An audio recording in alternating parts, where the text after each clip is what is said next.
Et c'est le retour, comme tous les jeudis, après 2 semaines de pause. Il faut bien se reposer un peu de la chronique patrimoine. Et c'est Jérôme Ségard de Secret d'ici qui nous accompagne cette semaine. Bonjour Jérôme. Et bonjour. On parle cette semaine d'une statue, Oui, c'est ça? oui, qui s'appelle Milon de Crotone. Ouais. Une statue bien connue qui est située sur le cours d'Estiendorf. Donc à Marseille. Estiendorf. À Marseille. Sur le Bien Vieux-Port, sûr, à je côté vous du parle juste à côté du Vieux-Port. Ouais. Ouais. C'est qui Milon de Crotone? Alors Milon de Crotone, c'est presque une légende, mais c'est un personnage historique. C'est on va dire, un sportif, un athlète. On parle de la Grèce antique. Ouais. Et cet athlète a remporté 6 fois les Jeux Olympiques, plus bien d'autres titres. Il était connu pour sa force extraordinaire. Je vous donne un exemple. Quand il était jeune, chaque matin, il portait un veau sur ses épaules. Facile. Pas Je mal. fais ça tous les matins. Tous les matins, bah voilà. Mais lui, s'est pas arrêté là. Quand la bête a grandi, il a continué à la porter tous les matins. Respect, respect. Respect quand même. Hein. Donc voilà,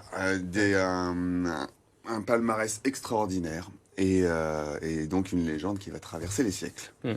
Il s'est retrouvé en mauvaise posture au cours de sa carrière, ce Milon. Alors c'est même la fin de sa vie, hein. Il va perdre sa vie sur cette statue, nous le représente avec quand même un lion accroché sur le dos.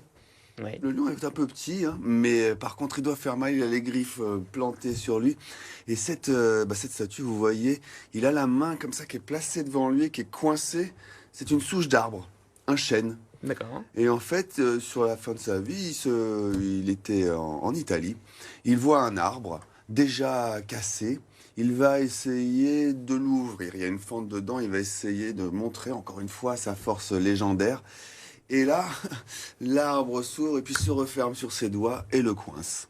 Peut-être que l'arbre avait aussi repris un peu sa forme initiale. Ouais. Bref, il est coincé et il ne peut plus se défendre. Et à ce moment-là, il est attaqué par des loups.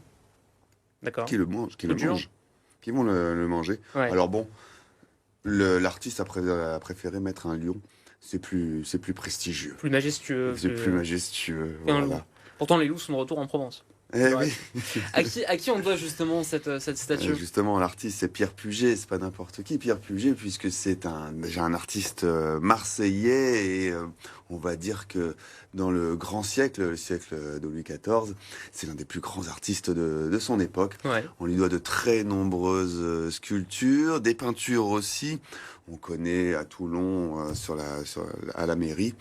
Et ici, donc, ce Milon de Crotone, il va le sculpter dans un bloc de marbre que lui cède Colbert, hein, le ministre de Louis XIV. Et c'est son sujet, c'est lui qui décide, sa taille, son sujet. Il réalise cette magnifique sculpture qui est immédiatement envoyée à Versailles, Ouais. où elle prendra une place importante puisqu'elle sera installée dans le jardin, sur l'allée royale, au début de l'allée royale, où elle restera jusqu'au XVIIIe siècle. Ensuite, elle sera envoyée au Louvre, début XIXe siècle, et on placera une copie dans le jardin du château de Versailles. Et donc là, à Marseille aussi, c'est une copie. Et donc à Marseille aussi, c'est une copie. D'accord. C'est une copie plus tardive. D'accord. Puisque là, cette copie, on la doit à un personnage illustre marseillais aussi, Jules Cantini, qui était lui-même artiste, mais qui va faire fortune justement en achetant des carrières, en faisant créer d'autres sculptures. Il a un atelier avec des gens qui travaillent pour lui et qui vont créer justement cette sculpture qu'il va offrir à la ville. D'ailleurs, son nom est gravé sur le piédestal de la sculpture. C'est pas la seule sculpture qu'on lui doit à Marseille. Vous connaissez certainement le David au Prado. Au Prado, bien sûr. Oui. Hein, et puis aussi la fontaine de Castellane. D'accord. Toutes les sculptures qui sont sur le piédestal, on les doit à ses ateliers. Donc voilà, Ouais. Jules Cantini qui a offert pas mal de belles sculptures à la ville. Un bel héritage.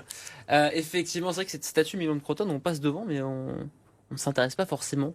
Alors j'en profite, je rajoute ça. Ouais. Lorsque vous passez devant, faites-en le tour, parce que tous les angles sont intéressants avec cette statue. Voilà. Voilà. Avant d'aller boire un coup au cours d'Estiendorf, petit tour de la statue, C'est ça. sobre, parce que si on n'est pas sobre, on comprend plus rien. C'est vrai. Avec modération, bien sûr. Avec modération. Bien sûr, Jérôme. C'est ça. Secret d'ici, c'est un site internet secretd'ici.fr. On y retrouve bien sûr tous les bons plans que vous nous proposez pour découvrir notre territoire.